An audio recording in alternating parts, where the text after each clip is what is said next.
Welcome back to Anderson Acres. Today we're diving into a tough topic that every duck keeper should understand: duck viral hepatitis. It's not glamorous farm talk, but being clear on this one can save a lot of heartbreak, especially for baby ducks. First, let's set the scene. Duck viral hepatitis is an extremely contagious viral disease with a really short incubation period. It tends to show up suddenly and it carries a very high mortality rate. The virus targets the liver, causing it to become enlarged and discolored. And it primarily strikes ducklings under 7 weeks old. When symptoms do appear, the clock moves far too fast. You might see lethargic animals, loss of balance, spasmodic paddling of the feet, and tragically, a duckling can die within hours. And there's very little you can do once that starts happening. That's the reality we're dealing with and why prevention matters so much. So what exactly is duck viral hepatitis?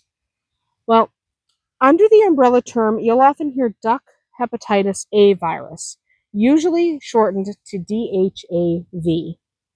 There are different types of DVH described in veterinary literature. You'll have like type 1, type 2, and type 3. Type 1 is most commonly associated with DHAV in the coronavirus family. Some outbreaks that look very similar can be caused by certain duck astroviruses, but from the farmer's perspective, the big picture is the same. It's an acute, fast-moving disease of young ducklings with high mortality and classic neurologic signs leading right back to the liver. So let's talk about who's at risk. The disease targets the babies, and that sucks. Healthy adult ducks might get exposed, but they generally don't show clinical symptoms once they're past that critical window of 7 weeks. Okay? If your ducklings are less than 7 weeks old, however, they're in that danger zone, with the highest risk being in the first 5 weeks of life. That's when a single introduction of virus can race through a brooder and leave you wondering what just happened. They'll just all die, and you won't know why. Mortality in a young, susceptible group can be up to 90 to 95%. Again, it's sudden and severe. Okay? When entire groups of ducklings pass, this could often be the culprit. So how does it spread? Well, classically, it's a fecal oral transmitted disease. That means infected birds shed the virus in their poop, and other ducklings pick it up from contaminated bedding, waterers, feeds, equipment that move between groups, your boots walking from one enclosure to the other. That can cause it to spread. Rodents amplify the biosecurity problems, which is why barn cats are so important. But the rodents move around contaminated material and they stress the ducklings. So rodent control is also not optional if you have ducks or chickens or horses or any livestock at all. You need some barn cats. Get some barn cats. Get some kittens that are born from adult barn cats that have been hunting. They'll do you well. So, because wild waterfowl can carry a variety of pathogens, don't let baby ducklings mingle with ponds or streams or places where wild ducks hang out, because it's like opening the gate and putting out a welcome mat for trouble. Don't do it. Now the clinical picture. What should you look for? Early on, you might only notice that a duckling is sleepy or not moving very much or a little bit off balance. As things progress, you'll see that spasmodic paddling of the feet. That's not good. It's like they're swimming, but while they're lying down or even on their back. You'll see a dramatic loss of coordination. And once these signs show up, death follows pretty quickly. Okay? Sometimes minutes or within the hour. And many losses occur in that first week after signs begin in the first duckling. Okay? That week is going to be harrowing because once it's in there and once it's moving through your ducklings, all you can do is hold your breath and see if one or two survive. This is a violent, terrible disease. Okay? If you've ever watched a duckling suddenly throw its head back and kind of do this arch posture and then pass, you'll never forget it. And it's sadly very typical of this particular illness. So let's get practical and talk about prevention, because that's where we've got the power. We can't fix it once it sets in. So what do you do to prevent this from taking hold in your babies? First of all, take your baby ducks out of your incubator and put them isolated from the adults, because you don't know for sure if your adults have it. Your adults are probably not affected, okay? Keep the babies away from the adults during those very first few delicate weeks of life, okay? They don't need a brooder for very long. Ducklings are resilient, and mine typically at 3-4 weeks, they're done with the heat, but they still need to be kept separate from these guys, okay? Just in case. Your goal is to reduce exposure pressure while their immune systems are still immature. A clean brooder, dedicated tools, and a strict duckling only zone for at least the first 5 weeks of life is foundational here. Okay, so you want to make sure we feed the ducklings first, and then we take care of everybody else. We feed the young ones first. That way we're not tracking something in on dirty boots. The second thing you want to do, restrict access to wild waterfowl and their habitats. I know it's cute to watch babies dabble around in a natural pond, but that pond can be full of pathogens. Keep young ducklings on clean, controlled water sources until they're old enough to handle some of those pathogens. They'll grow up and develop an immune system, but they're babies, just like human babies. You know, when a human mom wants to keep her baby away from everyone for that first 6 weeks because they're afraid of the baby getting sick, it's the same thing with ducklings. They need time for that immune system to kick in. The next thing, number 3 that you want to do, hygiene and rodent control. Vitally important. Clean and dry bedding, frequent scrubbing of your waterers and your feeders. Change your boots when you go in or out. Maybe have a foot bath. If you don't want to change your boots, you can have a disinfecting foot bath. That'll help. Keep rodents out of the feed room. Get a bunch of cats to handle that part. And make sure you don't have any rodents near your brooder spaces. Try to keep any and all mice and rats out of there. You want to stress less, sanitize more. Sanitize.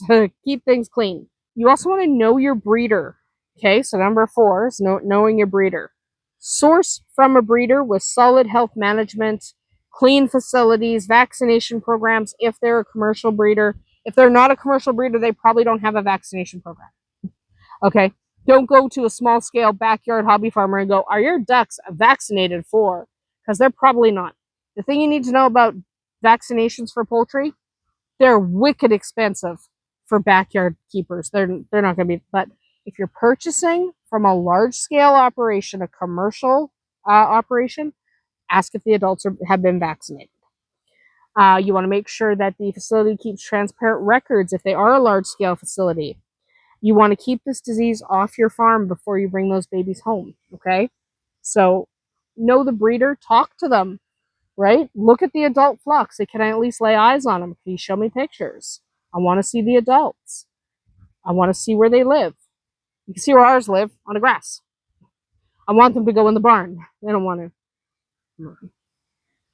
to. I did mention vaccinations a couple minutes ago, and someone's going to ask, so is there a vaccine for it? Yes.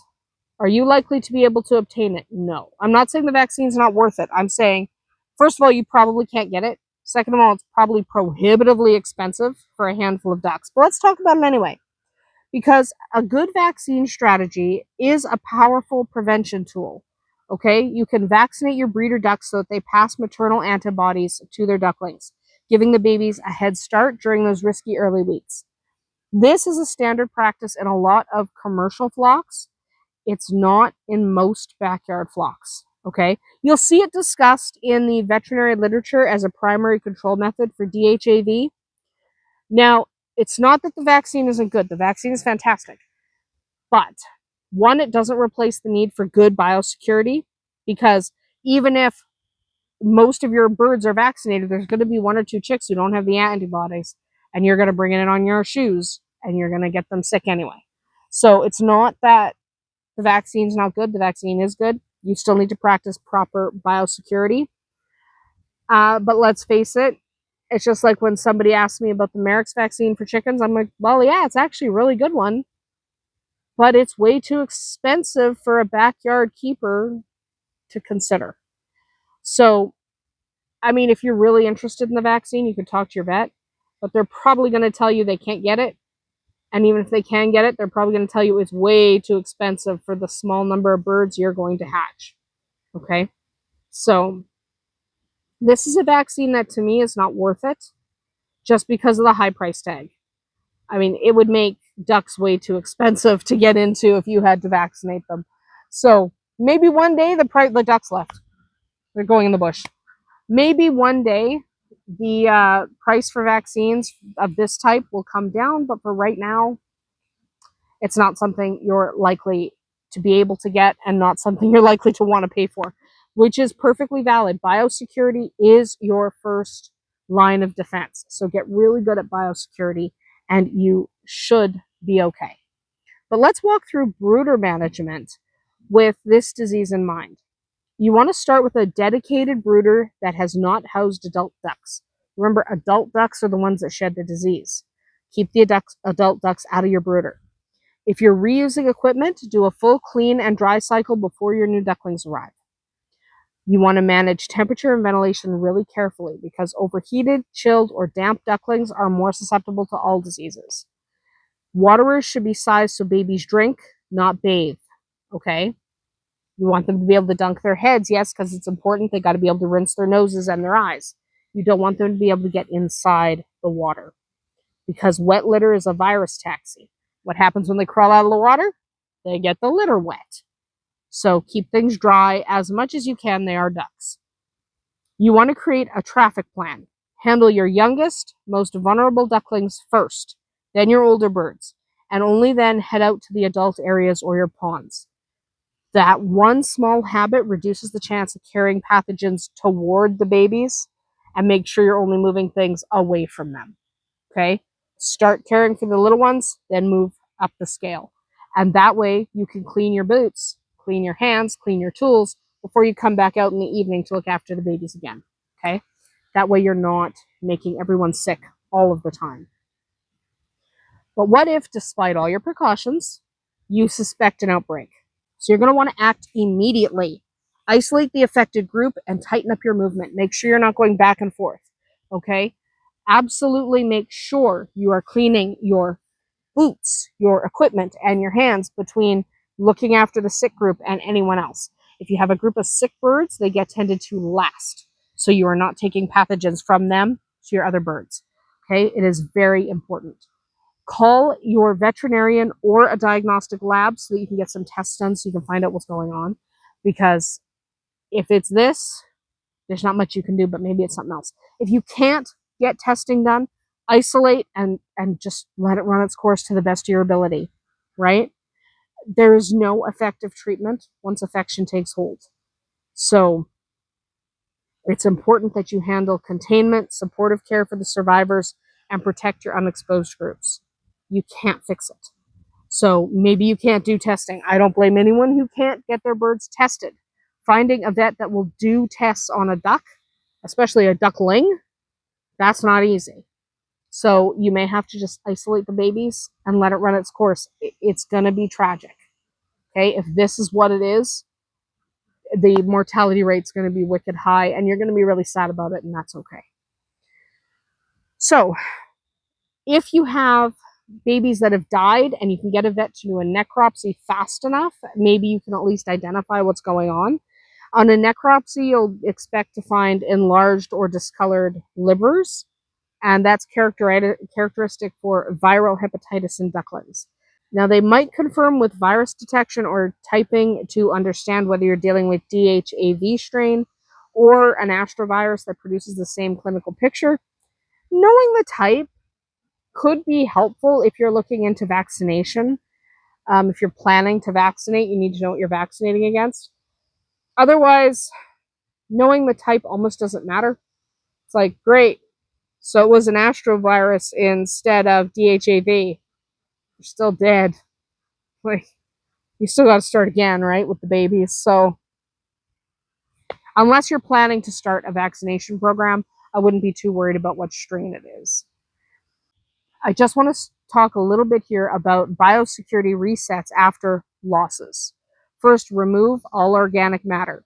Bedding, spilled feed, caked litter, clean and disinfect, and let everything dry thoroughly out in the sun. Viruses hate dry, time, and sunlight. Okay? So if you want to kill a virus, you want everything to dry, you want to give it an appropriate amount of time, because viruses have a limited amount of time they can survive without a host. And then you want to also make sure that you're exposing everything to sunlight. Natural sunlight, the UV in that sunlight is fantastic. Okay? Replace or deep clean porous items that are hard to sanitize. Review your people and equipment flow on the farm. Consider separate boots for your brooder areas, separate tools, and a simple clean to dirty routine. If you keep multiple species, rethink shared spaces if you've had a recurring problem. I know we keep everyone together, everyone just does whatever they do. If we had recurring problems with illness, we would start separating them. Okay? So you might want to avoid letting chicken equipment wander into the duck brooder if you're having problems keeping everyone healthy, because that means there's probably a sneaky virus hiding somewhere. Start keeping everyone separate, because just because a chicken is immune to something doesn't mean a duck is. So if you are having recurring problems, start separating by species. Okay? The goal is to make it boringly difficult for pathogens to hitch a ride. Make it very, very hard for this particular virus to hop from over here to over there. Make it almost impossible. Okay? Now, because this disease is so fast, a lot of folks ask, how would I even know if it's incubating? You don't. You have no idea. That's the point of being proactive about preventing things in the first place. The incubation period can be as short as 18 to 48 hours. That's not enough time. By the time symptoms surface, losses follow quickly. That's why the first 5 weeks of a duckling's life need to be a protected bubble. Separate space, limited visitors, clean hands. Don't let every niece and nephew you've got come in and handle the ducklings without having washed their hands. You want zero contact with wild water habitats, okay? And that includes you going out and putting your hands in the pond and then walking back into your ducklings. Wash your hands. So, a few quick myth checks before we wrap up. Some people think adult ducks will get violently sick too. Adults can be infected with this disease, yes, but clinical disease is not seen in older birds. Once they hit the 7-week mark, it's pretty much unheard of for one of them to actually get sick from it. It's the babies that are the ones in danger. And then you'll get people who say, well, if I catch it, I can treat it as long as it's early enough. You know, people will go, well, I'll just give them ivermectin or vitamin B, or none of that works against this. Okay? Ivermectin's a wonderful drug for what it does for parasites. It does nothing against a virus. And that's what this is. So that won't happen. Once the disease is underway, there is no treatment. Your best medicine is prevention, containment, and if you're a large-scale facility, maybe look into vaccination. If you are, like most people watching my channel, a small backyard facility, don't worry about it. Just work on your biosecurity. And then you'll have people say, well, it only happens in big commercial flocks. Backyard and hobby farms can be hit too, because the virus doesn't care about scale. Okay, your virus doesn't care. And especially it doesn't care if it was brought in by wild ducks. A single slip in biosecurity can be enough. I'm not trying to scare you. What I'm trying to do is remind you to wash your dang hands, okay, before you handle your baby ducklings. That will make a huge difference, okay? That will make a huge, huge difference. So we raise ducks because we love them. Their goofy bills, their chatter, the way they splash water everywhere when you don't want them to. Being prepared for the hard stuff is part of that love. So get your biosecurity in place. If this video helps even one person keep their ducklings safe, then it's worth every minute that it took me to film it. And it took me forever to film it. You'll notice there were a lot of cuts. It's because there was a lot going on behind me. It's pretty quiet right now. And as I say that, something's going to happen. I know. Something happened in the bush. That's about it for me here today at Anderson Acres. If you've put biosecurity measures in place that work well for your flock, or if you have questions about biosecurity, drop a comment below so we can learn from each other. Thank you so much for watching. We'll see you tomorrow.